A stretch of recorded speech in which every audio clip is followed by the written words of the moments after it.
Bismillahirrahmanirrahim. Assalamualaikum warahmatullahi wabarakatuh. Alhamdulillahirabbil alamin wa bihi nasta'inu ala umuri dunya waddin. Asyhadu an la ilaha illallah wa huwa haqqul mubin shadiqul wa'dil amin. Asyhadu an la ilaha illallah wa la syarika lah wa asyhadu anna Muhammadan abduhu wa rasuluhu alladzi la nabiyya wa la rasula ba'da. Puji dan syukur kita panjatkan kepada Allah Subhanahu wa taala. Kita haturkan salawat dan salam hormat kita kepada Nabi Muhammad sallallahu alaihi wasallam. Nah, kita langsung saja membahas kembali muqaddimah tentang tadabbur ayat-ayat pendidikan di majelis tadabbur pada bulan Ramadan ini. Pada pertemuan kali ini kita lanjutkan atau lanjutan daripada pembahasan yang kemarin sudah dibahas, yaitu tentang bahwa nikmat yang pertama kali Allah sebutkan untuk ma'syarul insi wal jin. Nikmat yang pertama kali Allah sebutkan untuk seluruh manusia dan jin adalah nikmat Al-Quran. Bentuk rahmat Allah, bentuk Ar-Rahmannya Allah. Yang pertama kali disebut adalah Al-Quran. Maka ini menjadi pertanda bahwa yang pertama, hal ini menunjukkan tentang Al-Quran menjadi nikmat terbesar. Al-Quran menjadi nikmat terbesar untuk jin dan manusia. Oleh karena itu, karena Al-Quran merupakan atau dijadikan sebagai nikmat terbesar, maka sudah selayaknya kita menjadikan Al-Quran sebagai sesuatu yang paling kita pentingkan, sesuatu yang paling kita inginkan, sesuatu yang paling kita senangi, sesuatu yang paling kita banggakan, sesuatu yang paling kita cintai. Itulah Al-Quran. Mengapa? Karena Al-Quran adalah nikmat paling besar. Karena Al-Quran itu nikmat paling besar, maka para pemilik Al-Quran atau ahlul Quran atau orang-orang yang Allah berikan pada dirinya Al-Quran, maka kita jadikan mereka teman-teman yang paling kita dekati, teman-teman, sahabat-sahabat yang paling kita dekati.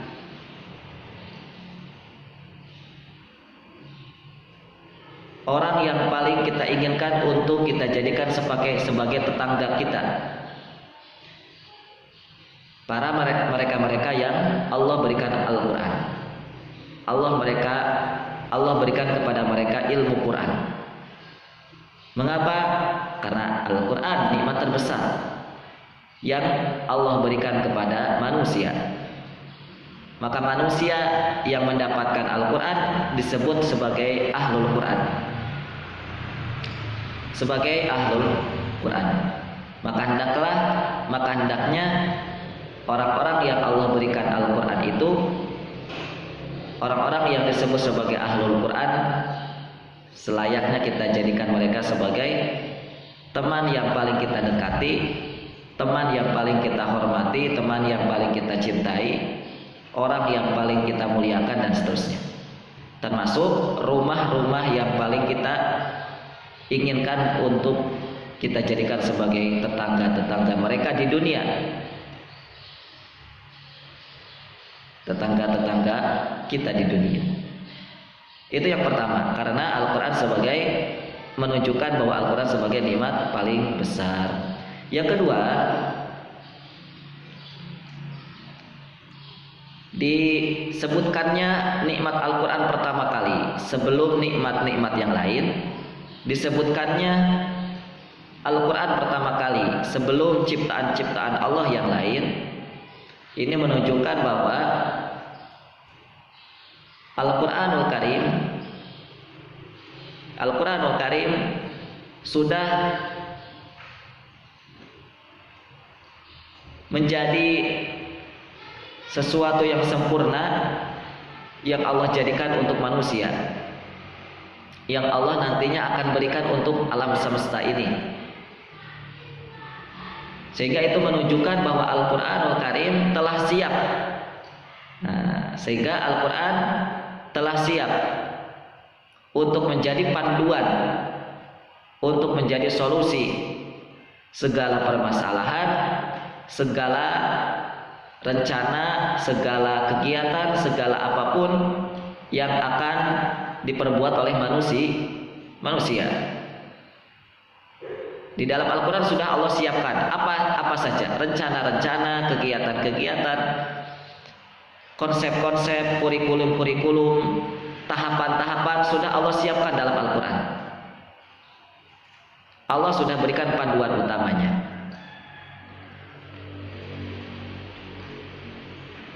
Dan termasuk salah satunya adalah Al-Quran siap untuk menjadi solusi.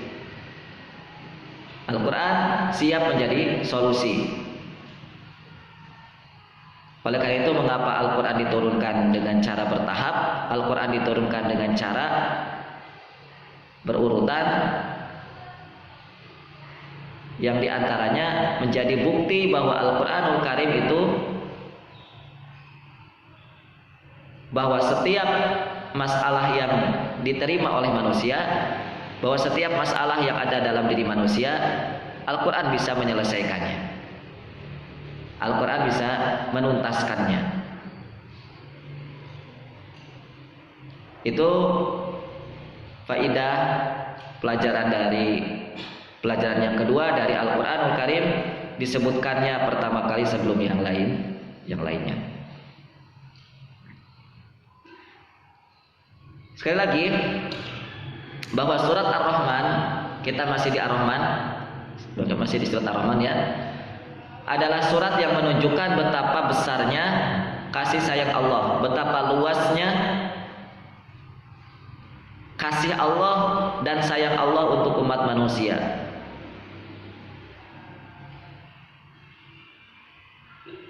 Dengan melihat ayat yang selalu diulang-ulang dalam Al-Quran, surat Ar-Rahman ini, yaitu fabi ayyi ala'i rabbikuma tukadziban, menunjukkan betapa dahsyatnya kedustaan dan penolakan manusia. Fabi ayyi ala'i rabbikuma tukadziban, maka nikmat apakah lagi yang kalian dustakan? Diulang sebanyak 31 kali. 31 kali diulang. Menunjukkan apa itu? Menunjukkan betapa dahsyatnya kedustaan, penolakan yang dilakukan oleh manusia terhadap siapa? Terhadap Allah Subhanahu wa taala. Namun meskipun seperti itu, meskipun dahsyatnya penolakan manusia, meskipun dahsyatnya kedustaan manusia yang dilakukan oleh mereka, namun tetap Allah menunjukkan ke Ar-Rahman-Nya. Allah tetap menunjukkan ke kasih sayangannya kepada manusia. Makanya kenapa diawali dengan Ar-Rahman? Ar-Rahman gitu ya. Betapa dahsyatnya kedustaan dan kedoliman dan penolakan manusia kepada Allah itu, namun Allah balas dengan Ar-Rahman. Itulah maksud daripada hadis Nabi yang pernah bersabda, yang diriwayatkan oleh Imam Muslim, At-Tirmidzi dan Imam Ibnu Majah, bahwa di dalam hadis tersebut disampaikan, inna rahmati sabaqat ghadabi, sesungguhnya rahmatku, sesungguhnya kasih sayangku itu mendahului murkaku. Artinya bahwa rahmat Allah, kasih sayang Allah itu benar-benar lebih besar, lebih kuat daripada murka Allah. Daripada murka Allah.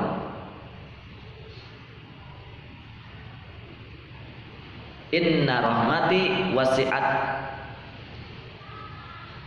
ghadabi, dalam hadis yang lain, bahwa rahmat Allah itu lebih luas. Rahmat Allah lebih luas daripada murka Allah, ghadabnya Allah. Nah, ini buktinya Allah tidak memarahi mereka manusia. Betapapun penolakannya yang begitu luar biasa, betapapun pengingkarannya yang luar biasa, betapapun kekufurannya yang luar biasa,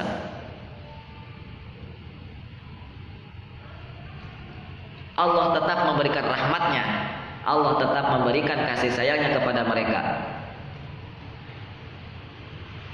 Dan hal ini sebagaimana yang kita jelaskan kemarin tentang makna daripada kata Ar-Rahman, yang itu berawal dari kata rohamim, rohamim, yaitu rahim.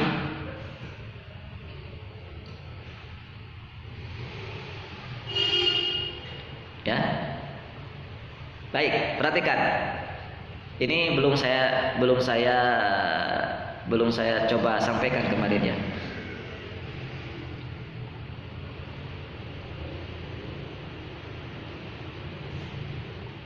Ketika seorang bunda yang sedang mengandung, menjalani masa kehamilan di dalam rahimnya, lalu dilanjutkan nanti puncaknya adalah masa kelahiran. Itu sang bunda betul-betul merasakan rasa-rasa yang teramat-amat dahsyat ketika masa hamil. Yang namanya wanita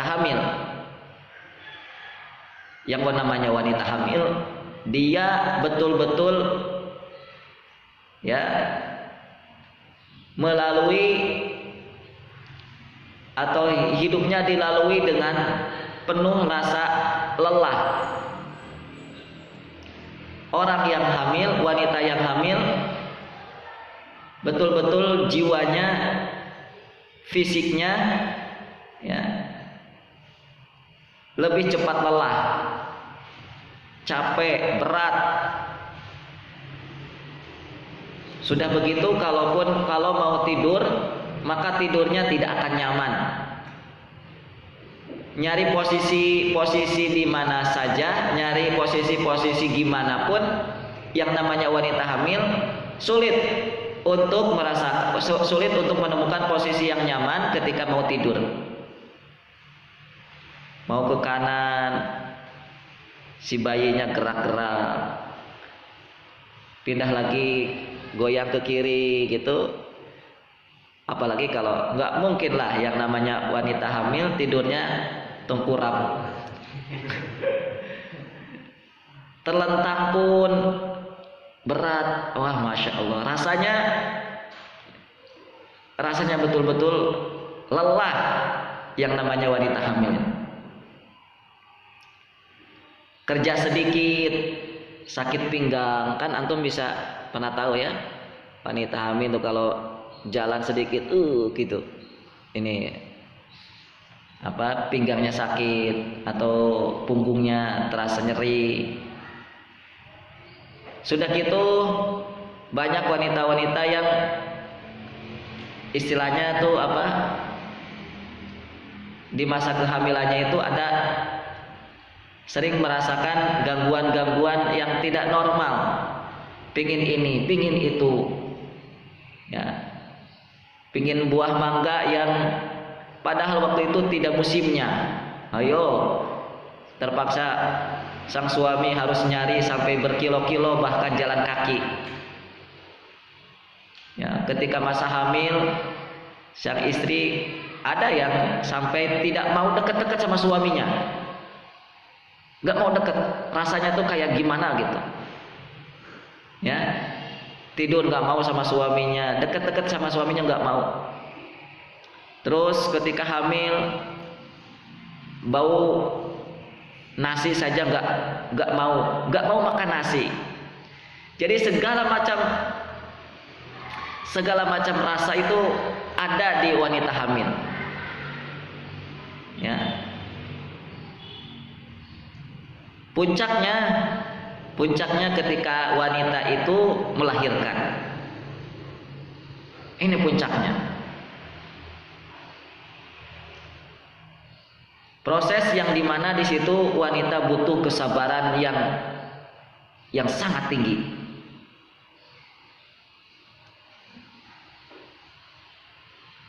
Saking sakitnya proses melahirkan itu, sampai-sampai ada laki-laki yang mau mencoba katanya. Ada sampai laki-laki yang ingin coba gimana rasanya wanita melahirkan itu. Iseng itu ada laki-laki yang dia nyobain gimana sih melahirkan itu. Entahlah gimana caranya, entah itu ada alat dimasukkan ke perut si laki-laki itu, mungkin digoyang-goyang apa gimana, dilihat ininya, tingkatan-tingkatannya. Begini, katanya begini ya, wanita yang melahirkan itu puncaknya itu katakanlah 100, puncaknya itu 100. Nah, si laki-laki yang tadi nyoba untuk merasakan bagaimana proses melahirkan itu rasanya, maka dia ketika mencoba itu ketika masuk ke tingkat 70 saja sudah tidak kuat. Ada tingkat-tingkatnya, ada apa namanya? Ada tahapan gitu ya, ada tingkatannya. Belum nyampe 100, belum nyampe puncak. Baru nyampe 70 saja sudah angkat tangan. Jadi tidak ada satu laki-laki pun, sekuat apapun laki-laki, ya, sekuat apapun laki-laki, tidak ada yang mampu menahan rasa sakitnya melahirkan. Bahkan tidak jarang laki-laki, suaminya, wanitanya sedang hamil, kabur. Sedang melahirkan. Ya, wanita istrinya sebentar lagi istrinya yang sedang meringis kesakitan yang sebentar lagi akan melahirkan, itu ada jenis-jenis laki-laki, ada jenis-jenis suami itu yang malah menjauhi istrinya, tidak mau dekat sama istrinya, nggak mau mendampingi. Ada jenis laki-laki kayak gitu, ada jenis suami-suami kayak gitu. Kenapa? Takut, entah kenapa gitu. Saya dulu waktu lahiran anak kedua, kalau lahiran anak pertama waktu itu saya lagi nguji tahfidz, terdengar kabar istri saya melahirkan. Nah, waktu istri saya melahirkan anak kedua, baru saya bisa menyaksikan, bukan menyaksikan lagi, saya yang langsung jadi bidannya itu. Jadi bidan istri saya. Nah, waktu itu jam 1 malam, prosesnya dari Bada Isya prosesnya itu sudah merasa, bukan Bada Isya, mungkin sekitar asar sudah ada tanda-tanda, tapi jarang-jarang ya. Nah, masuk jam 11 malam, tiba-tiba istri saya melahirkan, teriak dengan histeris kuat sekali sampai membangunkan semua keluarga. Nah, terus kita kan apa? Nah, terus ketika proses itu, ya saya cuma berdua, nggak mungkin. Waktu itu saya tinggal di rumah ibu saya, tinggal di rumah bapak saya. Nggak mungkin bapak sama ibu saya masuk ke kamar saya. Ya sudah, saya dengan istri saya berdua aja proses melahirkan mandiri gitu. Akhirnya saya bantu naikin kepalanya, digimanakanlah caranya supaya bayinya keluar. Dan tahukah antum, saking kuatnya tarikan tangan istri saya itu si apa namanya ranjangnya itu terbuat dari kayu. Itu ranjang yang terbuat dari kayu itu sampai roboh.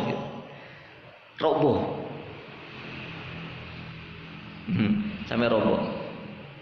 Dan waktu itu istri saya pernah juga mencengkeram ini apa namanya, ada tempat untuk penyimpanan kayak dari inilah kayak dari plastik itu, penyimpanan untuk baju-baju bayi gitu ya. Itu sampai kesakitan, sampai mau pecah juga. Saya dari situ melihat, oh ternyata dahsyat juga ya wanita yang lagi melahirkan tuh. Luar biasa apa namanya? Ya luar biasa dahsyatnya gitu.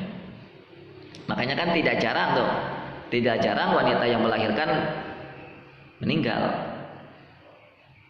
Entah itu karena kekurangan cairan, nah itu butuh cairan tuh, atau kekurangan tenaga, si bayinya mungkin teramat kuat, tapi si ibunya kekurangan tenaga, kekurangan nutrisi, akhirnya sudah nggak kuat, meninggal akhirnya. Terus karena bayinya belum sempat keluar, akhirnya si bayinya ikut meninggal juga di dalam. Jadi mohon maaf nih ya, nanti antum jangan ingat-ingat ini kalau nanti umpama istri antum melahirkan. Cuma saya ingin ini saja. Atau nggak apa-apa lah biar ini ya, jangan takut kalau istri antum melahirkan. Nah, dekati.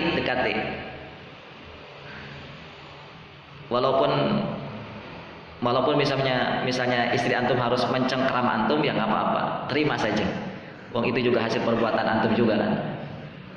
Nah, maka teman-teman lihat, sedahsyat itu rasa sakitnya seorang bunda, sedahsyat itu rasa sakitnya seorang yang melahirkan. Tapi apakah ada ceritanya sang ibu marah-marah kepada anak yang baru dilahirkannya lantaran telah membuat dia sakit, lantaran telah menjadi sebab si ibu itu merasakan kesakitan? Apakah ada wanita seperti itu?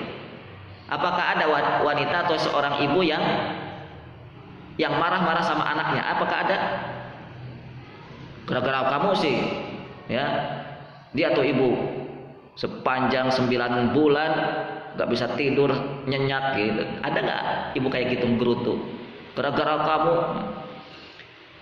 Nggak ada. Betapapun wanita hamil sampai dia melahirkan itu sakitnya luar biasa, dibuat tidak nyaman hidupnya tidak nyaman loh, bukan lagi sakit, tidak nyaman hidupnya. Itu tadi, mau gerak kemana capek, mau sedikit kerja capek, mau tidur nggak nyaman. Tapi meskipun seperti itu, tidak ada ceritanya sang ibu marah bahkan sama suaminya gitu, ya kan? Gak ada sang istri marah sama suaminya gara-gara kamu sih, gak ada kan? Antum kalau yang belum paham nih, diam aja. Gara-gara kamu sih saya kesakitan gitu. Nggak ada ceritanya. Yang namanya ibu, ya, yang namanya istri itu pasti, yang namanya ibu yang melahirkan dan sampai dia ya mengandung sampai dia melahirkan itu pasti akan dibalasnya bukan dengan balasan yang marah atau yang lainnya, tetapi malah dibalas dengan kasih sayang. Lihatlah ketika si anak gitu ya masih di dalam kandungan, walaupun sakitnya seperti apapun, dielus-elus saja, dielus-elus perutnya. Tenang ya nak, tenang gitu. Sabar, dibacain Quran, disayang-sayang, dielus-elus gitu. Gitu kan? Itu ibu. Itu namanya ibu tuh begitu. Walaupun tadi sudah dibuat gerasa gerusu, sudah dibuat tidak nyaman hidupnya. Sampai melahirkan pun, ketika anak itu lahir, apa yang dilakukan oleh ibu? Diciumi, disayang-sayang. Oh, Masya Allah. Padahal tadi itu 1 menit, 2 menit yang lalu telah dibuat sakit oleh si anak, si ibu itu. Si ibu itu sudah dibuat sakit oleh si anak tadi. Gitu ya. Tapi luar biasanya ibu tetap menyayangi anaknya. Itulah yang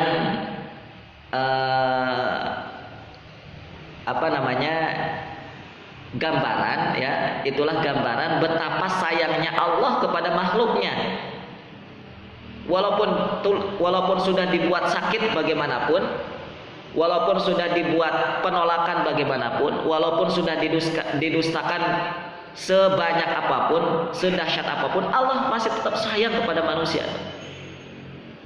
Sama seperti sayangnya seorang bunda kepada anak yang selalu membuatnya sakit. Bahkan ketika anaknya itu sudah besar, anaknya sudah besar gitu ya, usia 1 tahun 2 tahun, rewel ya. Antum punya adik kan? Lihat adik antum yang baru usia 1 tahun 2 tahun, itu kalau sudah rewel gimana? Jangankan ibu sama bapaknya, sekeluarga nggak bisa tidur gara-gara rewel anaknya. Apalagi anaknya itu kalau rewelnya itu misalnya karena sakit. Kalau rewelnya karena lapar mungkin masih sebentar. Tapi kalau rewelnya sakit, demam dan sebagainya, itu selama dia sakit, selama dia itu juga dia akan rewel. Sepanjang itu juga dia akan rewel, dan akan dibuat kepayahan seorang bunda dengan kondisi anak seperti itu, dengan kondisi bayinya begitu. Tetapi yang namanya bunda tetaplah bunda, tetapi yang namanya ibu tetaplah ibu. Kasih sayangnya tetap melimpah untuk anaknya. Begitu juga Allah. Yang namanya Allah Ar-Rahman, Ar-Rahman. Sebagaimana seorang anak yang selalu menyakiti seorang ibu, tetapi ibu selalu menyayanginya, begitu juga Allah. Allah Subhanahu wa taala begitu melimpahkan banyak kasih sayangnya kepada manusia. Allah masih tetap memberikan dia kesempatan hidup, memberikan kesempatan dia untuk memiliki nafas kehidupan. Walaupun setiap hari yang dia sembah bukan Allah, walaupun yang setiap hari dia minta bukan kepada Allah, tapi Allah berikan dia hidup, Allah berikan dia makan, Allah berikan dia pakaian, Allah berikan dia tempat tidur, Allah berikan dia rumah. Nah, gitu ya. Iya.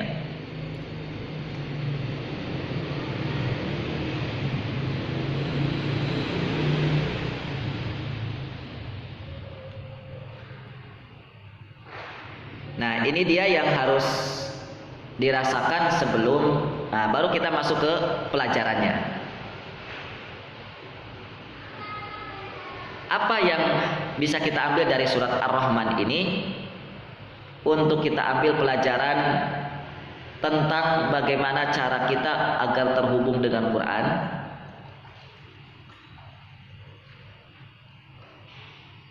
Ini ketika kita sebelum membuka Quran, maka yang harus kita hadirkan pertama kali adalah cinta Allah. Sebelum kita membuka Quran, maka yang harus kita rasakan pertama kali adalah kebesaran, keluasan, kesempurnaan kasih sayang atau Ar-Rahman, ya, Allah Subhanahu wa taala.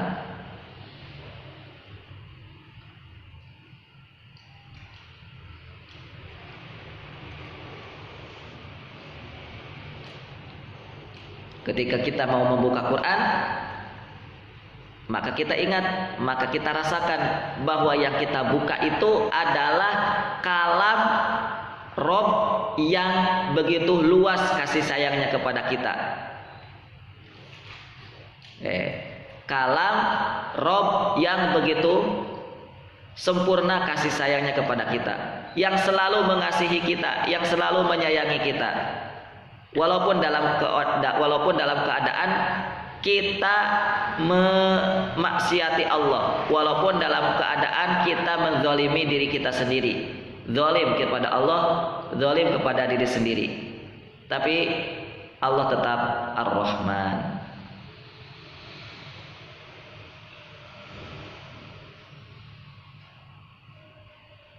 Sebagaimana ketika kita diberikan hadiah,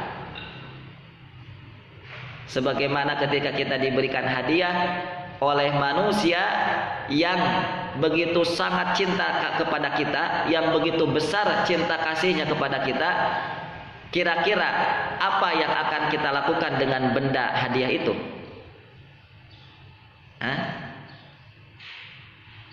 Misalnya orang yang kita anggap dia ini besar cinta kasihnya kepada kita, itu adalah ibu bapak kita.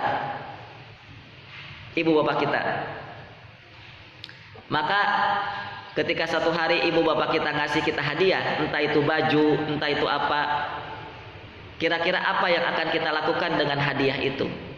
Kira-kira apa yang akan kita lakukan dengan benda yang dikasihkan oleh orang yang kita orang yang mencintai kita, yang luar biasa itu?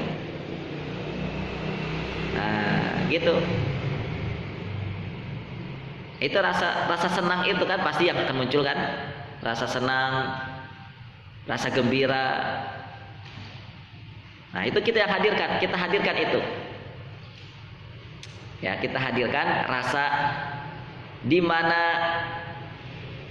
bahwa yang memiliki Al-Quran ini, yang memiliki kitab suci ini adalah Rob yang begitu teramat sangat cinta kepada kita, teramat sangat sayang kepada kita. Ya. Baik, kita cukupkan sampai di sini pembahasan tentang surat Ar-Rahman ayat 1 dan 2, dan mudah-mudahan antum bisa memahaminya ya. Kita masuki pembahasan surat Al-Anbiya ayat yang ke-10.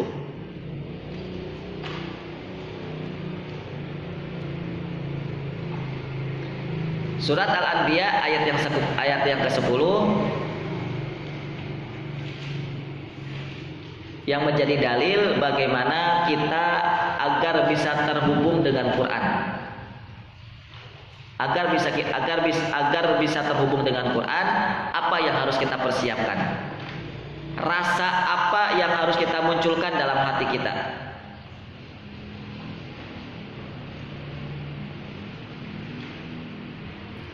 Allah Subhanahu wa taala berfirman, A'udzubillahi minasyaitonir rajim.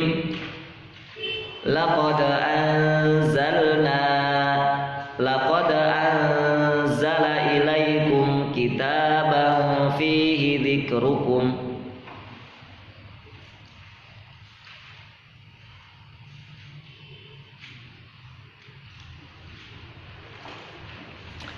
Sungguh memakai dua kata takkid atau taukid atau huruf untuk memastikan, huruf untuk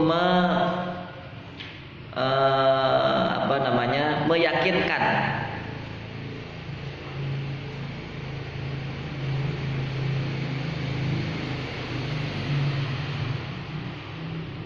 Sungguh yang pertama untuk lam, sungguh yang kedua untuk qad, laqad.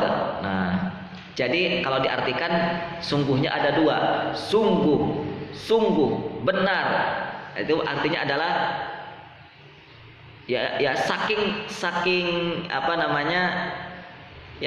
benarnya Al-Quran itu diturunkan untuk manusia, maka Allah awali kalimatnya dengan laqad anzalna ilaikum.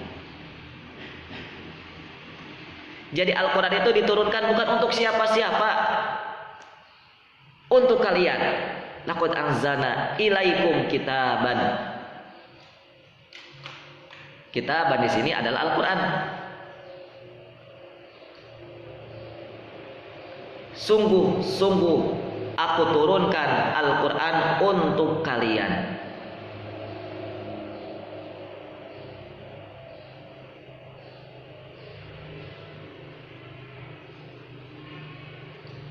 Nah.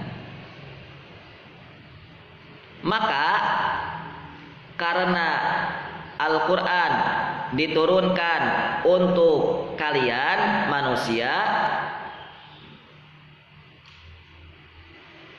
otomatis apa yang ada dalam Al-Quran itu berbicara tentang kalian manusia.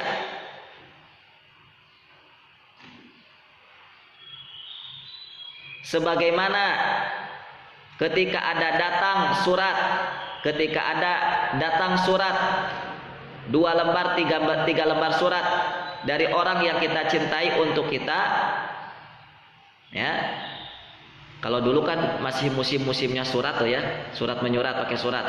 Ketika datang Pak Pos gitu ya, datang ke rumah kita ngasihkan sepucuk surat dari orang yang kita cintai, dari orang yang mencintai kita misalnya. Karena satu pucuk surat ini datang untuk kita, maka berarti isinya berbicara tentang kita, gitu. Maka berarti isi daripada surat itu berbicara tentang kita.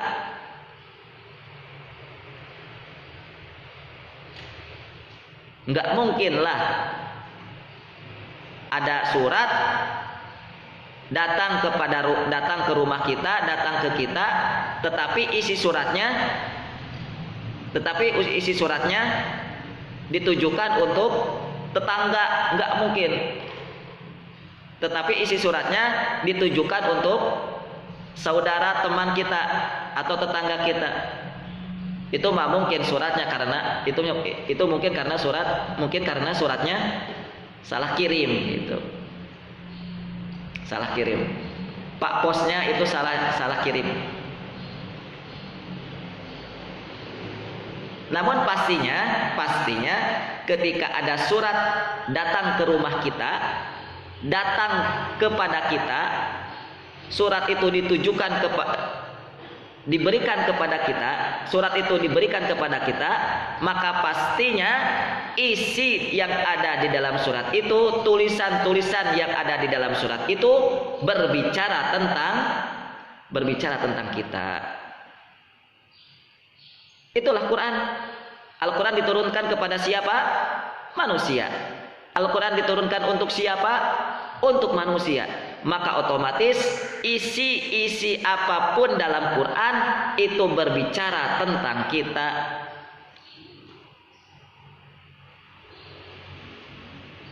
Ya, berbicara tentang kita.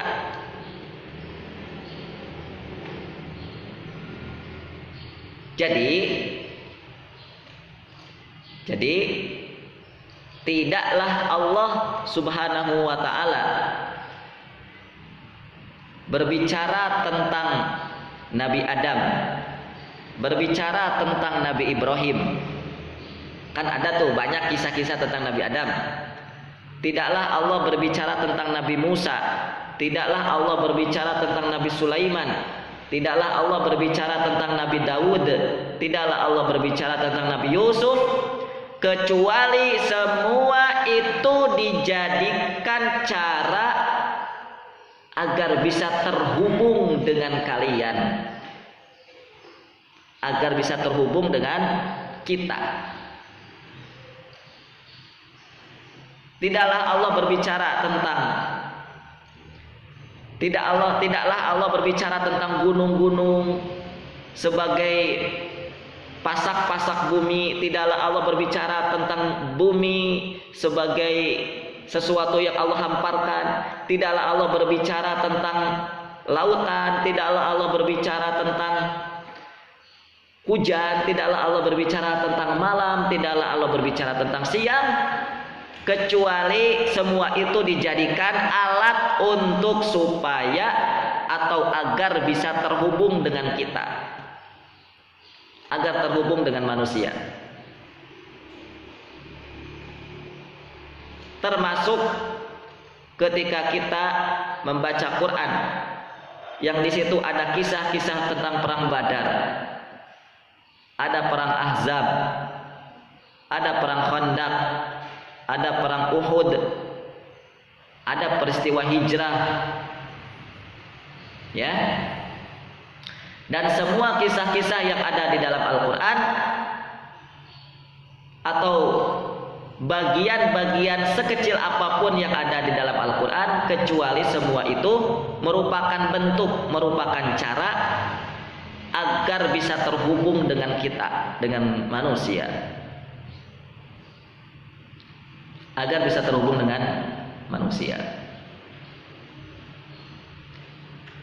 agar tersampaikan, agar bisa tersampaikan maksud-maksud Allah untuk manusia.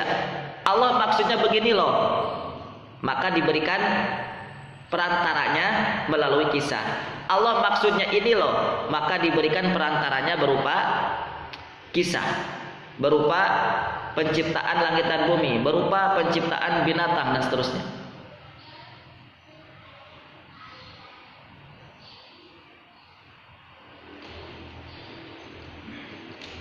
Mengapa semua ciptaan semua kisah-kisah yang ada di dalam Al-Quran, semua data-data yang ada di dalam Al-Quran itu menjadi alat dan cara agar bisa terhubung dengan manusia? Karena Al-Quranul Karim, karena ayat-ayat tersebut diturunkan untuk manusia,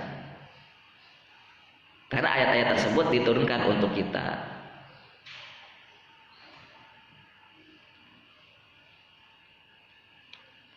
Ya, maka agar kita bisa terhubung dengan Al-Quran, caranya bagaimana? Melalui ayat surat Al-Anbiya ini. Agar kita bisa terhubung dengan Al-Quran, caranya gimana?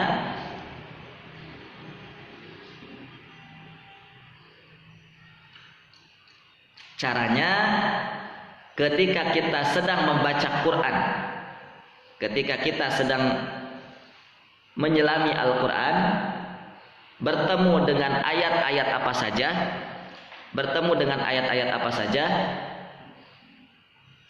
rasakanlah, fahamilah bahwa kita ini sedang diajak bicara oleh Al-Quran, sedang diajak bicara. Ketika Al-Quran berkata-kata tentang neraka, ketika Al-Quran berbicara tentang surga, ketika Al-Quran berbicara tentang idza zulzilatil ardu zilzalaha, prosesi hari kiamat, ketika Al-Quran berbicara tentang kisah ashabul fil, alam taro kaifa fa'ala rabbuka bi ashabil fil, ketika Al-Quran berbicara tentang perjalanan dagang Quraisy li'ilafi Quraisy. Ketika Al-Qur'an berbicara tentang al-qiyamah, la uqsimu biyaumil qiyamah. Ketika Al-Qur'an berbicara tentang Mekah, la uqsimu bihadzal balad. Ketika Al-Qur'an berbicara tentang apapun, maka rasakanlah dan pahamilah sesungguhnya Al-Qur'an itu sedang mengajak bicara kita melalui data-data itu, melalui metode-metode tadi.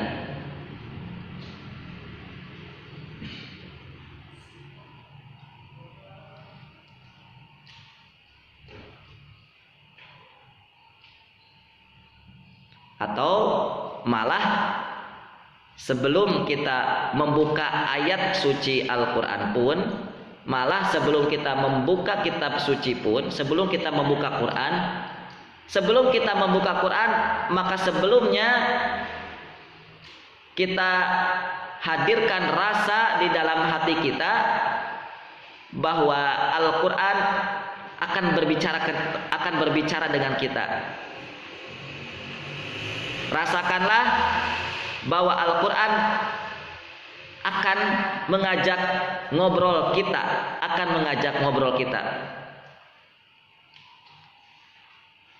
gitu ya, akan mengajak ngobrol kita. Rasakan itu.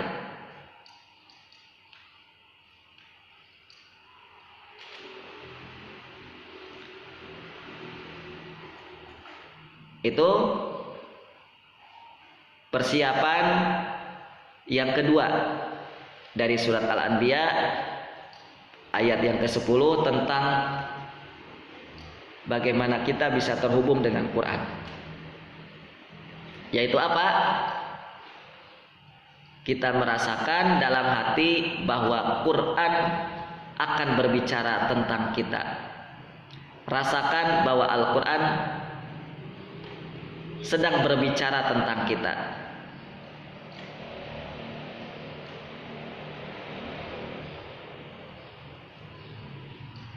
Apalagi yang membicarakan kita ini, yang sedang membicarakan kita ini adalah Rabb Allah Subhanahu wa taala, adalah Allah Subhanahu wa taala yang Maha Ar-Rahman tadi, yang menyayangi kita, yang mengasihi kita, yang begitu luas kemaha rahmanannya Allah Subhanahu wa taala. Jadi sebagaimana seorang kekasih membuka surat cinta, membuka surat dari orang yang dia kasihi, maka ketika dibuka surat, jangankan dibuka, dipegang pun atau akan diambil pun, ketika si surat itu akan diambil dari Pak Pos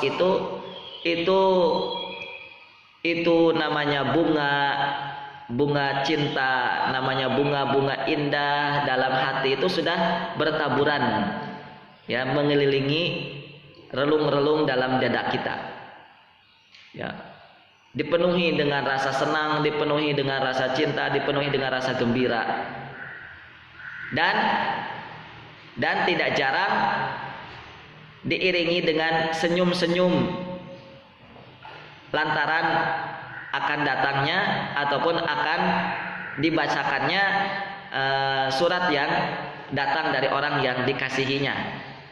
Sampai-sampai Pak Pos pun terheran-heran. Loh, Anda kenapa ketawa-ketawa sendiri, Mas? Loh, kenapa Anda nangis-nangis sendiri, Mas? Sampai Pak Pos pun bingung, ya. Oh enggak, Pak, ini masalahnya surat ini isinya yang menulisnya adalah dari kekasih saya. Nah, gitu. Oh gitu ya. Oh, ya sudahlah, silakan baca. Nah, gitu kan mesti. Maka itu ya, terhubung dengan Quran itu bisa dengan cara yang dilakukan, bisa dengan cara yang disampaikan oleh surat Al-Anbiya ayat yang ke-10, yaitu dengan merasakan Quran ini akan mengajak ngobrol kita, akan berbicara dengan kita.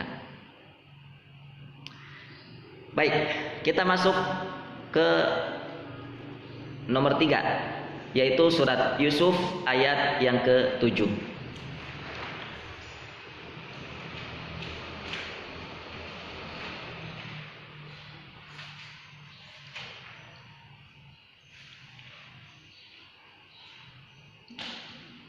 Allah Subhanahu wa taala berfirman, surat Yusuf ayat yang ke-7.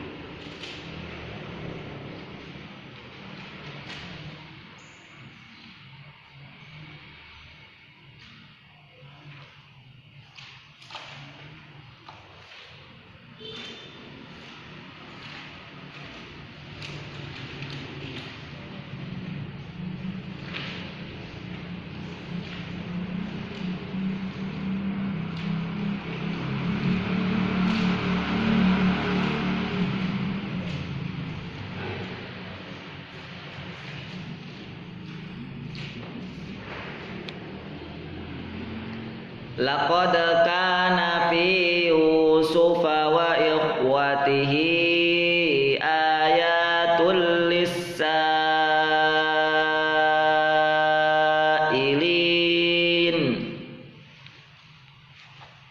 Laqad, sungguh, sungguh.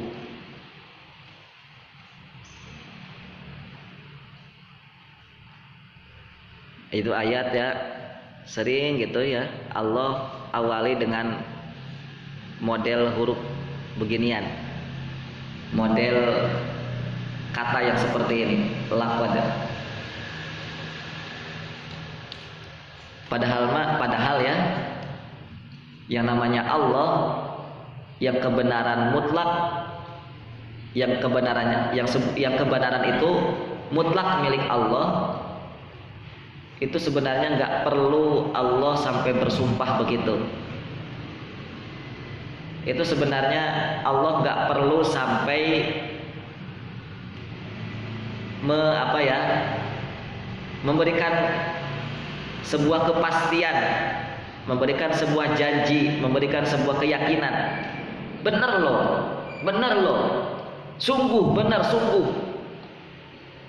Demi bersumpah, aku bersumpah. Ya Allah. Kalau kita ya wajar, manusia perlu bersumpah agar orang yakin dengan kita. Kalau kita manusia wajar, perlu memberikan ucapan-ucapan penguat. Nah, taukid itu namanya penguat. Dengan kalimat sungguh. Sungguh loh, beneran di sana ada yang kecelakaan. Sungguh, pakai sungguh kan? Beneran loh, beneran. Malah tidak jarang menggunakan kata sumpah. Aku bersumpah, mesti gitu. Namun enggak layak sebenarnya bagi Allah sampai harus begini tuh. Mengapa? Lah namanya Allah. Allah enggak mungkin berdusta.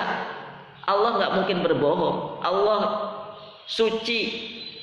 Allah Subhanahu wa ta'ala maha suci dari segala macam kotoran-kotoran yang seperti ada dalam diri makhluknya. Allah pasti benarnya ketika Allah berbicara. Allah pasti benarnya ketika Allah berkata. Allah pasti benarnya ketika Allah mengucapkan sesuatu. Namun mengapa kok harus menggunakan kata lakon segala? Kenapa menggunakan laqad? Itu menunjukkan betapa manusia itu benar-benar telah lalai. Benar-benar telah lalai.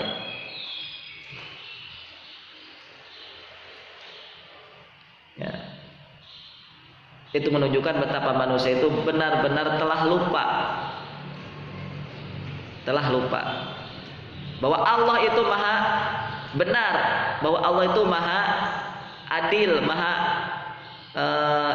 benar. Aku ini kalau sudah berbicara pasti benarnya. Itu jarang, itu masih banyak manusia yang lupa dengan kalimat itu, lupa dengan kebenaran Allah Subhanahu wa ta'ala. Baik, laqad kana fi Yusuf, sungguh gitu ya, telah ada dalam kisah Nabi Yusuf alaihi salam dan saudara-saudaranya itu ayat, tanda-tanda lisailin bagi orang-orang yang bertanya, bagi orang-orang yang bertanya.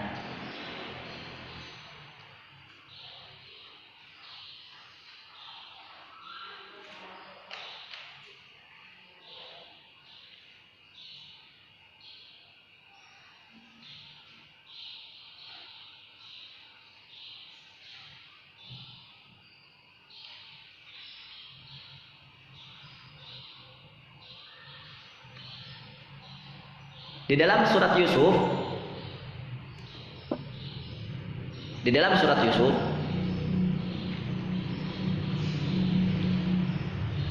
itu banyak sekali pelajaran, banyak sekali ibrah, pelajaran, banyak sekali mau'idhah, nasihat, banyak sekali manfaat, faidah yang bisa menghadirkan kebaikan, yang bisa menghadirkan solusi. Namun tidak bagi semua orang, namun tidak bagi semua pembaca Al-Quran. Pelajaran yang ada di dalam kisah Nabi Yusuf, manfaat yang ada di dalam kisah Nabi Yusuf, mau'idhah, nasihat yang ada di dalam kisah Nabi Yusuf atau di dalam surat-surat seluruhnya, itu hanya baru bisa berguna, baru bisa bermanfaat bagi mereka yang bertanya. As-sa'il itu bentuk jama dari kata as-sa'il, lisailin. As-sa'ilin atau as-sa'ilun itu bentuk banyak, orang-orang yang bertanya. Bentuk mufradnya, bentuk satunya itu adalah sa'il. Antum kalau nyari dalam kamus bahasa Arab, makna dari kata sa'il selain bertanya adalah pengemis. Selain bertanya itu artinya adalah syahad. Syahad adalah pengemis.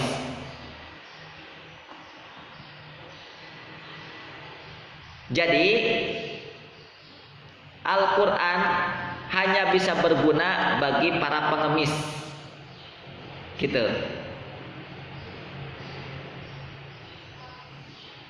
Al-Quran isi dan kandungannya baru bisa berguna bagi orang-orang yang pengemis.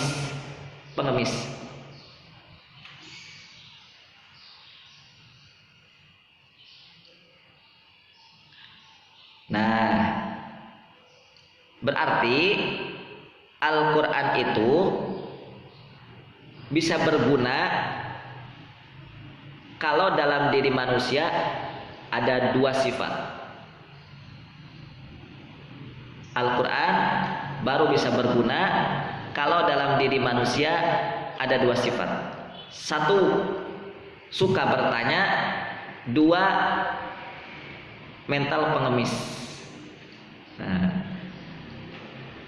kalau nomor satu mungkin tidak kaget, tapi nomor dua nih, loh kan Ustaz, saya bukan pengemis Ustaz.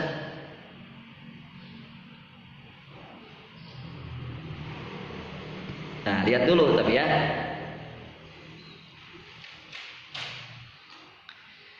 Pengemis sebagaimana halnya orang yang mengemis, kira-kira potret apa yang ada dalam diri seorang pengemis? Sifat apa yang ada dalam diri seorang pengemis? Sikap apa yang ada dalam diri seorang pengemis?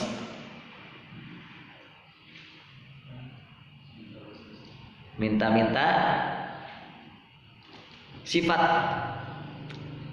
Sifatnya loh.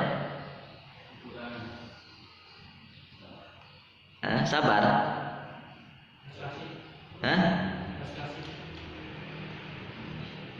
Dalam diri pengemisnya,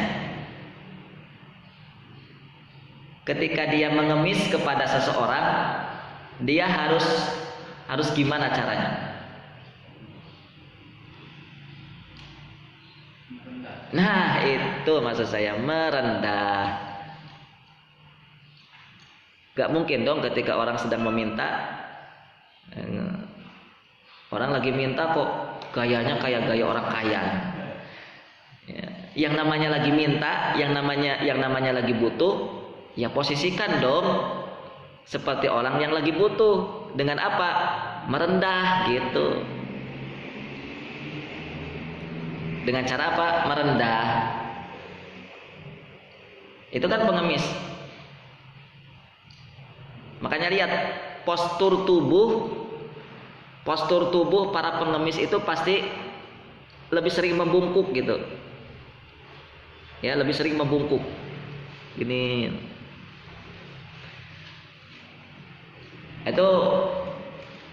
itu postur tubuh yang menunjukkan dengan sifat, yang menunjukkan karena sifatnya, yaitu kerendahan. Nah, kerendahan seperti itu tidak layak kecuali kalau harus berhubungan dengan Quran. Merendahkan diri di depan manusia itu tidak boleh. Merendahkan diri di depan manusia tidak layak, tidak boleh kecuali ketika itu kita berhubungan dengan Quran.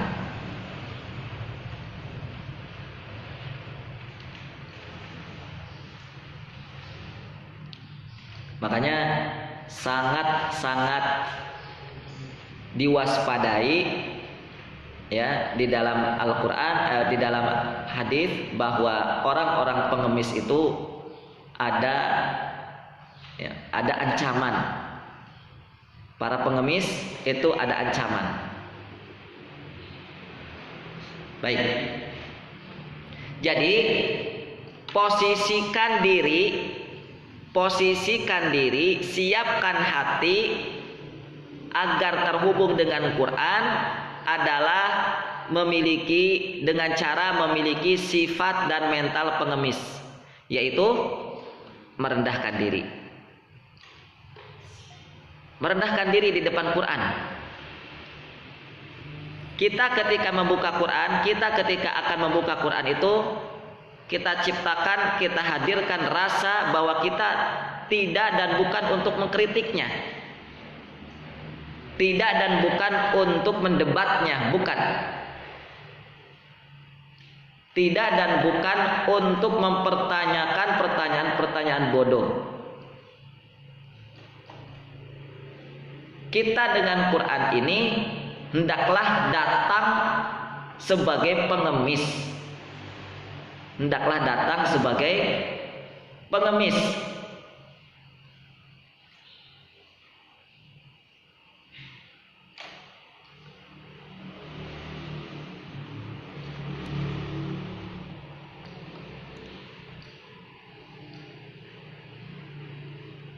Dengan mengeluarkan rasa, menghadirkan rasa kerendahan diri, merasa butuh. Yang keduanya merasa butuh, atau ada sesuatu yang diinginkan, ada sesuatu yang dicari. Yang ketiganya ya, atau rasa-rasa yang itu memang selayaknya ada dalam diri pengemis. Silakan dicari saja, silakan diperhatikan orang-orang yang mengemis. Itu biasanya atau ada rasa apa saja yang ada dalam diri pengemis itu. Rasanya yang ada itu seperti apa?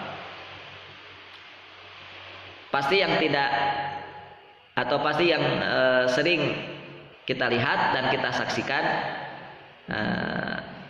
para pengemis itu mereka bermental tadi, bermental merendah, bermental sangat membutuhkan.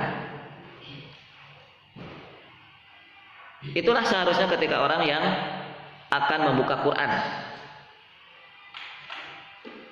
Nah, itu kan sulit ya, sulit dihadirkan itu rasa seperti itu tuh. Malah mungkin kita jarang menghadirkan rasa itu, rasa atau mental pengemis bersama Quran. Merendah, merasa butuh, ada sesuatu yang ingin dicari, ada sesuatu yang ingin diraih, ada sesuatu yang ingin didapat. Baik, lanjut. Ini surat Yusuf ayat yang ke-7. Berikutnya yang keberapa? Yang keempat, surat An-Nisa ayat 174.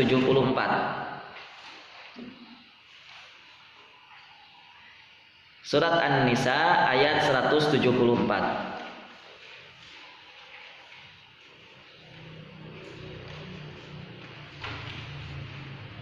Allah berfirman, wa anzalna ilaikum nuram mubina.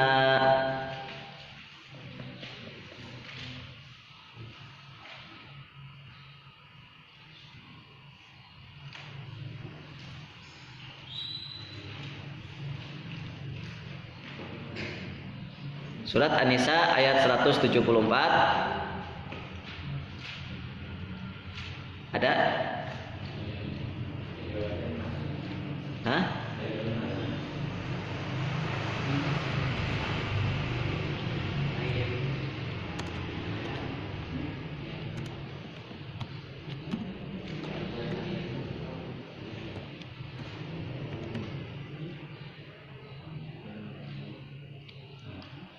Nuram mubina, betul kan?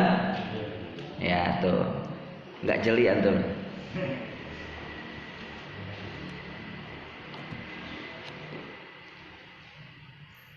Baik, kita karena yang ingin didapat hanya poin tertentu saja, bukan mengkaji tafsir, bukan mengkaji satu surat, bukan mengkaji satu ayat, tapi kita hanya mencuplik satu pelajaran saja, yaitu tentang mempersiapkan hubungan dengan Quran. Makanya kita membaca di akhir ayatnya, wa anzalna ilaikum nuram mubina, dan kami turunkan ilaikum kepadamu cahaya yang nyata.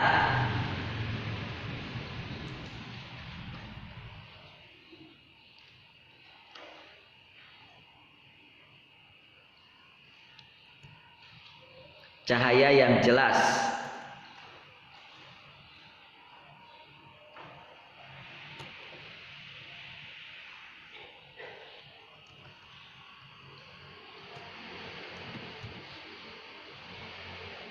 Ya, sebentar.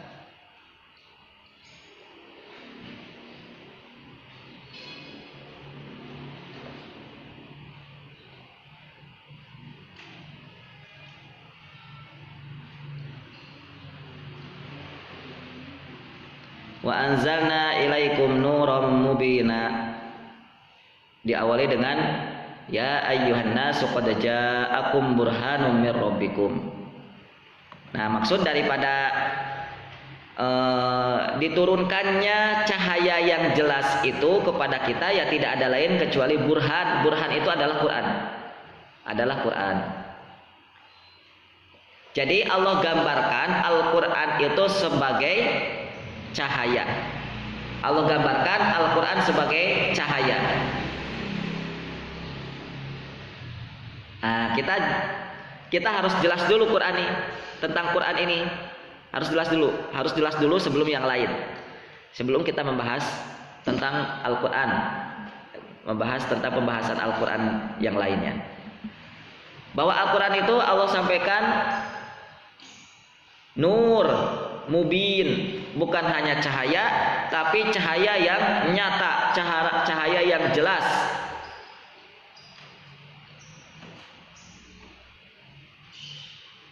Berarti hakikat dunia ini, berarti hakikat kehidupan dunia ini gelap. Hakikat kehidupan ini gelap.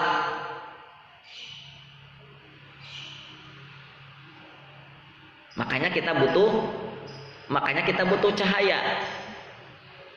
Nah, gitu ya. Untuk apa Allah jadikan Quran sebagai cahaya? Untuk apa Al-Quran Allah turunkan? Untuk apa Allah turunkan cahaya?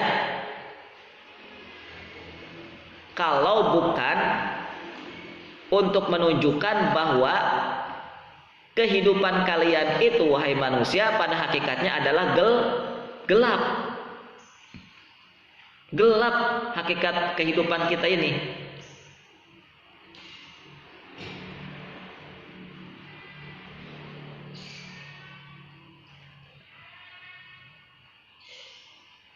Ketika seseorang kehilangan cahaya, maka yang terjadi adalah kegelapan.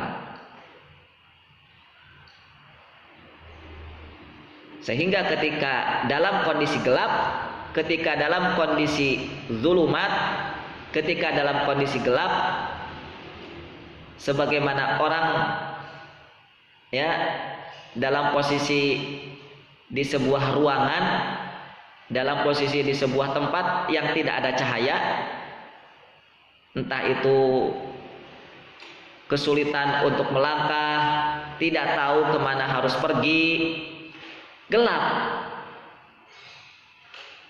Baru ketika ada cahaya,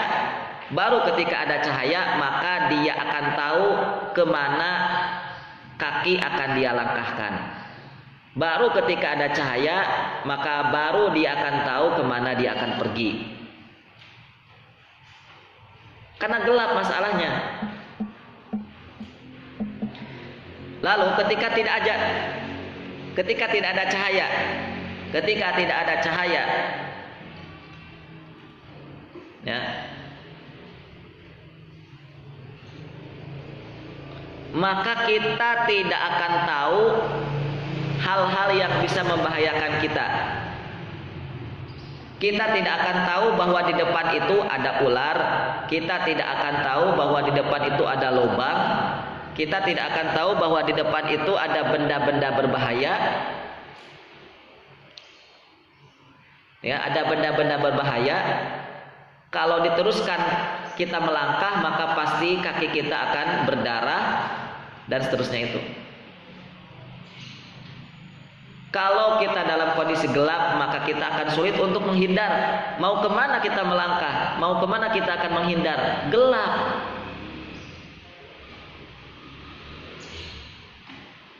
Jalan ke situ salah, jalan ke sini salah, nggak tahu kemana jalan.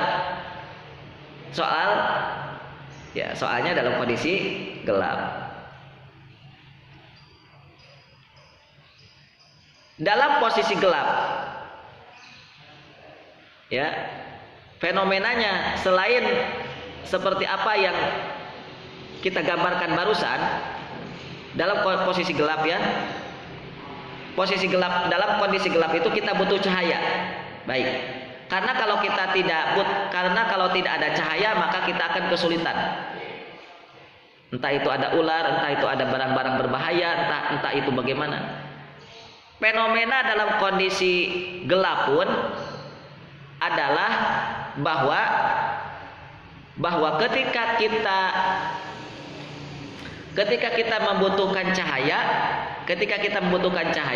maka yang kita butuhkan cahaya itu tidak untuk satu kali cahaya, tidak untuk dua kali cahaya, tidak untuk satu kali, tidak untuk dua kali, Yang penting selama kita membutuhkan cahaya, maka pasti cahaya itu kita akan, ya, selama kita membutuhkan cahaya, maka pasti cahaya itu akan kita minta agar tetap bersinar. Kita minta cahaya itu agar tetap terang. Sebagaimana posisi kondisi dalam keadaan gelap malam, ya, gelap malam hari, lalu kita berada di sebuah pegunungan atau di mana gitu ya, itu kan kalau kita ingin melangkahkan kaki ketika kita ingin berjalan, walaupun di saat itu kita punya senter, punya alat sumber cahaya, maka pasti ketika kita berjalan di tempat yang gelap di saat malam itu, maka senter kita pasti akan kita nyalakan terus kan, kita akan nyalakan terus. Nggak mungkin kita melangkahkan kaki sekali 2 kali langkah, begitu ya, sekali 2 kali langkah maka senternya dimatiin, kan nggak mungkin. Terus 2 kali 3 kali langkah senternya dinyalain lagi, dimatiin lagi, dinyalain, kan nggak mungkin kan gitu. Pasti yang namanya sumber cahaya itu atau senter atau apa itu akan terus full kita nyalain. Sampai kapan? Ya, sampai kita tidak butuh lagi cahaya. Atau sampai kita menemui tujuan yang kita inginkan, yaitu surga. Maka pasti selamanya kita butuh cahaya. Maka pasti selamanya kita butuh cahaya. Jadi tidak sekali 2 kali, tidak. Nah, tidak selangkah 2 langkah cahaya itu kita kita nyalakan senter itu. Tapi selama kita butuh cahaya, maka sumber cahaya itu pasti kita akan nyalakan.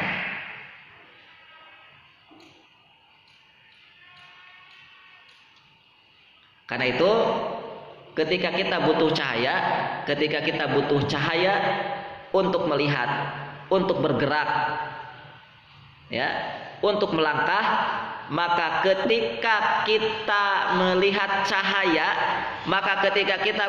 cahaya yang kita bawa mulai redup, mulai lemah cahayanya, maka pasti yang akan kita lakukan adalah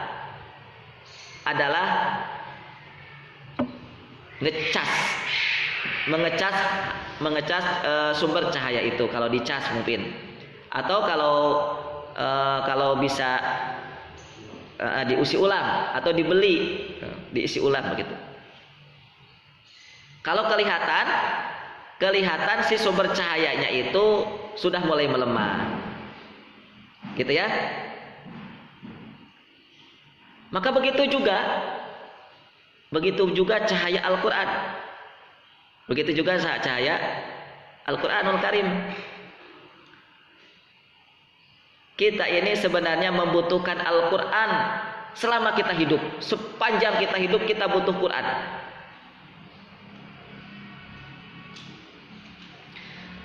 Sehingga ketika kita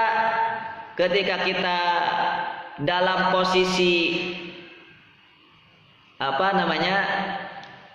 ketika kita dalam posisi sedang membutuhkan cahaya, yaitu Al-Quranul Karim, gitu ya, maka kita satu saat, gitu ya, akan merasakan di mana cahaya itu mulai meredup. Karena kita butuh cahaya, yaitu Al-Quran. Kalau nggak butuh sih ya nggak masalah itu, makanya. Kira-kira jenis-jenis manusia apa yang tidak butuh cahaya Quran? Jenis-jenis manusia kayak apa yang mereka nggak butuh Quran? Quran nggak butuh cahaya Quran. Itu jenis-jenis manusia kayak apa itu? Nah itu orang-orang kayak gitu pasti tidak akan merasakan redupnya cahaya Quran. Tidak akan merasakan bahwa cahaya Quran itu sudah mulai meredup. Itu dia tidak merasakan sama sekali. Mengapa? Karena dia nggak butuh Quran. Karena dia nggak merasa bahwa Quran itu cahaya. Nah gitu.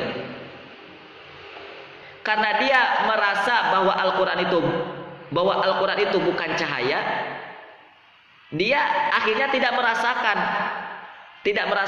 bahwa cahayanya sedang meredup, sedang mulai melemah. Karena ketika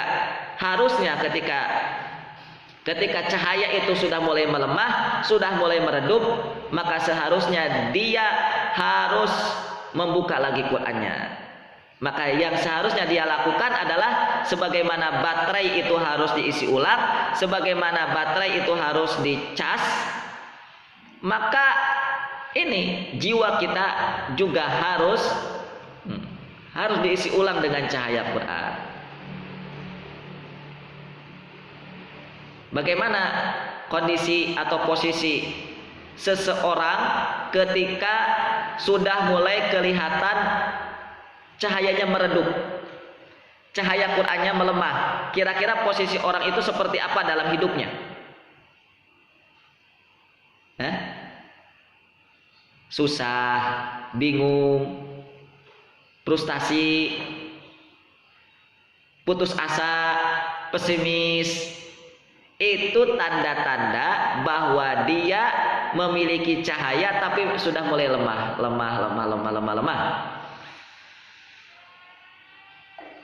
Nah, gitu.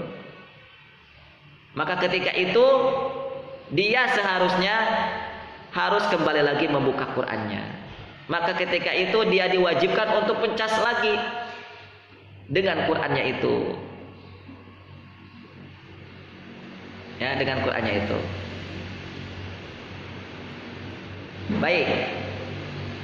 Kesimpulannya dari ayat ke 174 surat An-Nisa ini, bahwa agar kita bisa terhubung dengan Quran, yang pertama, rasakanlah bahwa kita sedang dalam keadaan gelap. Itu yang pertama. Rasakanlah bahwa kita dalam kondisi gelap. Yang kedua, rasakanlah bahwa kita sedang butuh cahaya. Nah, ya. Baik. Yunus 57. Nah, satu lagi. Alhamdulillah, satu lagi ya. Mudah-mudahan selesai dan besok kita mulai masuk ke pembahasan inti tentang tadabbur ayat-ayat pendidikan.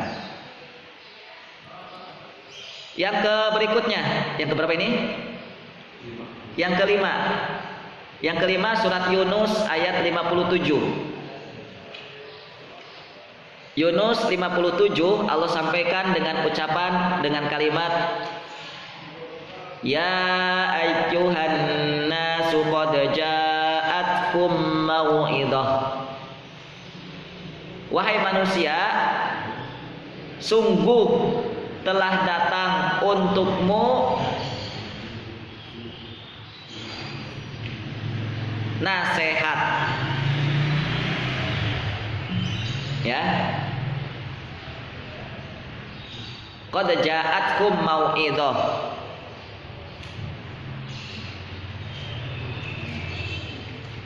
Teman-teman yang dimuliakan Allah Subhanahu wa taala, di dalam surat Yunus ayat 57 ini Allah menggambarkan Al-Qur'an sebuah nasihat atau mau'idhah.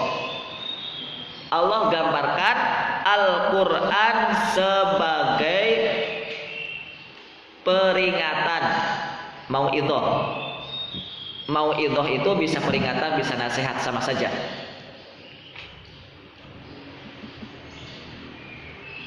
Namun bukan sembarang nasihat, bukan sembarang peringatan. Tetapi Al-Quran itu adalah nasihat peringatan yang masuk ke dalam hati kita, yang akan masuk ke dalam hati kita. Maka Allah mengatakan setelahnya wasyifaa'ul lima fis sudur, dan syifa bagi hati, ya, dan syifa ataupun obat bagi hati. As-sudur juga bisa diartikan hati, karena hati itu berada di dalam dada, fis sudur. Baik. Jadi nasihat Al-Quran itu adalah nasihat yang hanya bisa masuk ke dalam hati. Nasihat yang hanya bisa masuk ke dalam hati adalah nasihat yang itu berasal dari Quran. Ya. Baik. Dalam beberapa penafsiran atau dalam beberapa pemaknaan tentang mau'idhah, itu para ulama menyampaikan begini. Al-wa'du fil asli huwa at-tadhkir bil awaqib. Asal makna dari kata al-wa'id, al-wa'd adalah peringatan. Peringatan atau mengingatkan tentang kesudahan.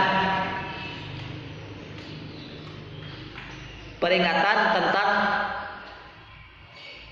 kesudahan.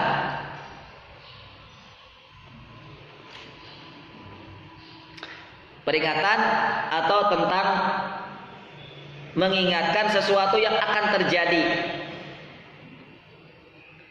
Sawa'un kana bitarghib au bitarhib.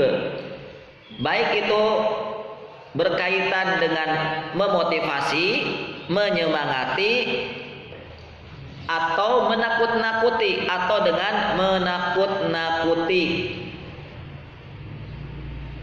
Karena begitu kan, kalau orang yang lagi nasihatin biasanya disemangati gitu ya. Ada apa sih? Kok sedih? Gini loh, supaya jangan sedih ya. Begini caranya, dinasihatin. Kamu kenapa mencuri terus?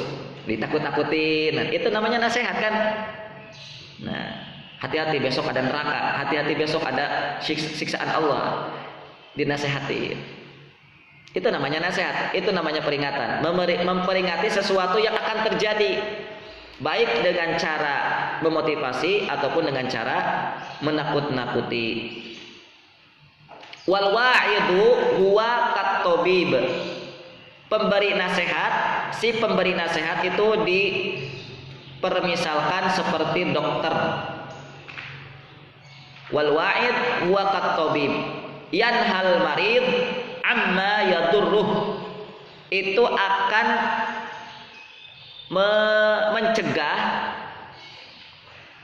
mencegah atau melarang pasien tentang apa saja yang bisa memudorotkan atau memperparah apa yang sedang dialami oleh si pasien.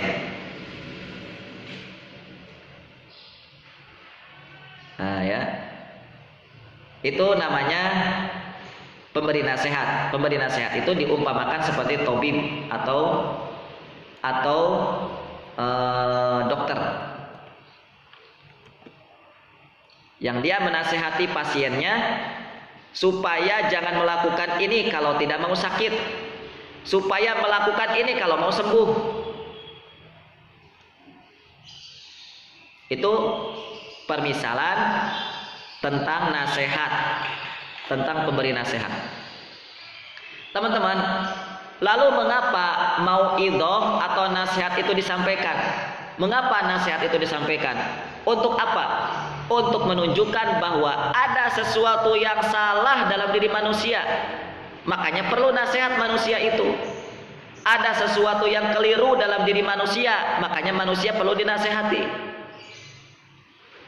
Yang namanya nasihat kan ada yang sesuatu yang salah. Mengapa pasien dinasihati sama dokter? Mengapa orang yang sakit perlu dinasihatin sama dokter? Karena ada sesuatu yang salah pada diri orang yang sedang sakit. Karena ada sesuatu yang salah pada diri pasien. Dinasihatilah sama dokter kan. Kamu begini harusnya, kamu begitu harusnya, olahraga yang benar, makan yang cukup, tidur yang cukup, jangan begadang. Kalau tidak mau sakit, begitu kan? Makanya dinasehati. Lalu ini saya ilustrasikan dulu ya. Ilustrasikan dulu tentang pembahasan mauidhah. Begini, ilustrasi yang berikutnya. Jika kita meminta nasihat dari seseorang, maka pertama-tama tentu dalam diri kita harus ada rasa cinta, harus ada rasa hormat, harus ada rasa mencintai, harus ada rasa mempercayai mereka-mereka yang akan menasihati kita. Nggak mungkin dong orang yang kita minta nasihat tapi orangnya yang kita benci, kan nggak mungkin. Nggak mungkin dong orang yang minta kita, orang yang kita inginkan nasihat darinya itu orang-orang yang biasa-biasa saja. Karena ya, ketika kita tidak menyukai, tidak mempercayai, ya, tidak yakin bisa memberikan nasihat, tidak yakin bisa menyembuhkan, ya, tidak yakin terhadap seseorang itu bahwa dia bisa menasihati saya, ya mana mungkin kita akan meminta saran, meminta nasihat kepada orang tersebut. Kalau kita tidak yakin kalau dia ini orang yang kita cintai, tidak yakin kalau dia ini orang yang bisa memberi nasihat, tidak yakin kalau dia ini orang yang bisa menyembuhkan penyakit kita.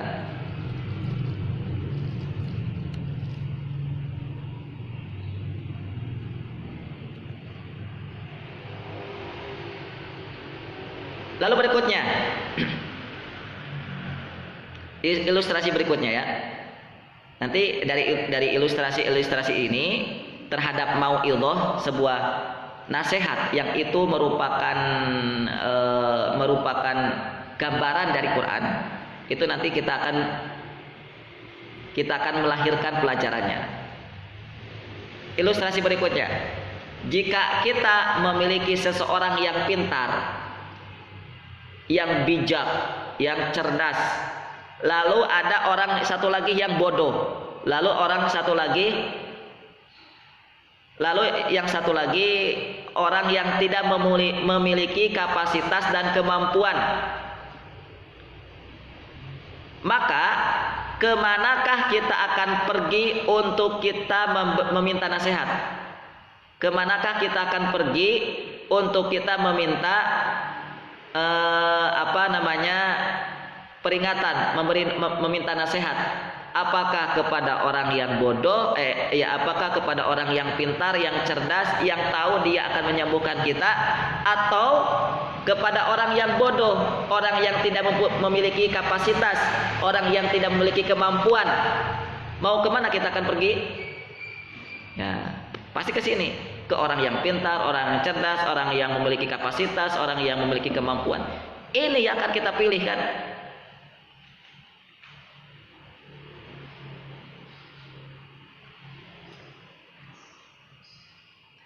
Maka teman-teman yang dimuliakan Allah Subhanahu wa taala, untuk itu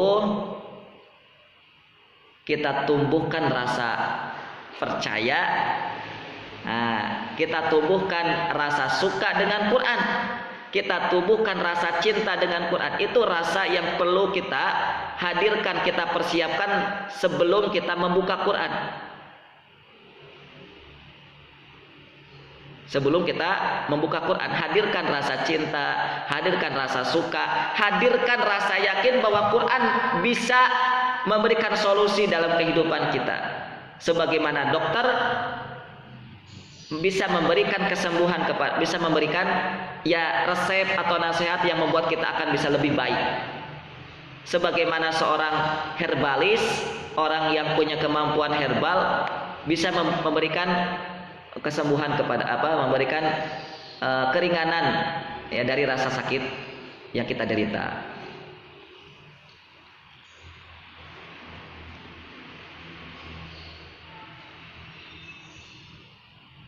Ya, hadirkan itu bahwa Al-Qur'an adalah kitab suci paling pintar, kitab suci yang paling cerdas, kitab suci yang paling mampu menyemangati kita, melebihi motivator handal manapun. Ya. Kan hari ini kalau ingin mendapatkan motivasi pasti akan menyewa motivator kelas dunia.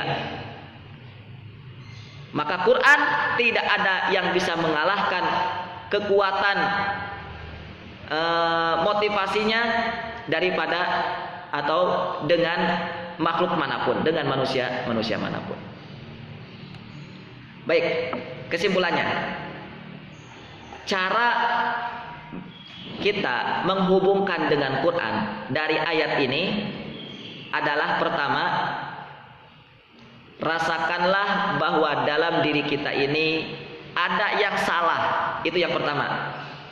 Sebagaimana seorang yang sakit, bahwa diri kita ini ada yang salah, bahwa diri kita ini ada yang sakit. Rasakan itu ketika kita mau membaca Quran, ketika kita mau menghafal Quran, ketika kita mau mentadaburi, mau belajar ilmu Al-Quran. Rasakan bahwa diri kita ini ada yang salah, bahwa di dalam diri kita ini ada yang salah. Lalu yang kedua tadi, rasakan, hadirkan rasa cinta kepada Quran, hadirkan rasa percaya kepada Quran, hadirkan rasa hormat kepada Quran, hadirkan rasa yakin kepada Quran bahwa Quran mampu menyembuhkan kesalahan yang ada dalam diri kita. Al-Quran mampu menyembuhkan rasa sakit yang kita derita. Al-Quran lebih hebat, lebih handal daripada penyembuh-penyembuh yang lain, daripada tobib-tobib yang lain, daripada motivator-motivator yang lain. Wallahu ta'ala alam bishawab. Alhamdulillah bisa kita selesaikan, walaupun butuh waktu berapa hari? 4 hari dengan sekarang. Itu hanya untuk tema mukadimahnya ya. Mukadimah butuh 4 hari teman-teman. Sebelum kita masuk ke pembahasan inti, yaitu tentang tadabbur ayat-ayat tarbiyah, ayat-ayat pendidikan. Kurang lebihnya mohon maaf, dan hari ini tidak ada tahfidz karena sebentar lagi mau sholat Jumat. Ya, cukup waktu setengah jaman untuk antum bisa istirahat sampai nanti menuju sholat Jumat.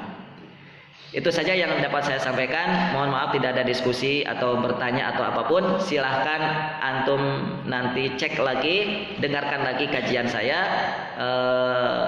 dan tolong diulangi lagi. Mudah-mudahan antum bisa mendapatkan lebih banyak pelajaran, ataupun kalau ada yang masih perlu dipertanyakan, dicicil, ditulis saja apa yang masih perlu dipertanyakan, apa yang masih perlu didiskusikan. Silakan nanti satu saat atau kalau ada waktu kita buka forum diskusi. Wallahu ta'ala bishawab. Itu yang dapat kami sampaikan, kurang lebihnya mohon maaf. Kita tutup dengan hamdalah dan kafatul majlis. Alhamdulillahirabbil alamin. Subhanakallahumma rabbana wa bihamdika asyhadu an la ilaha illa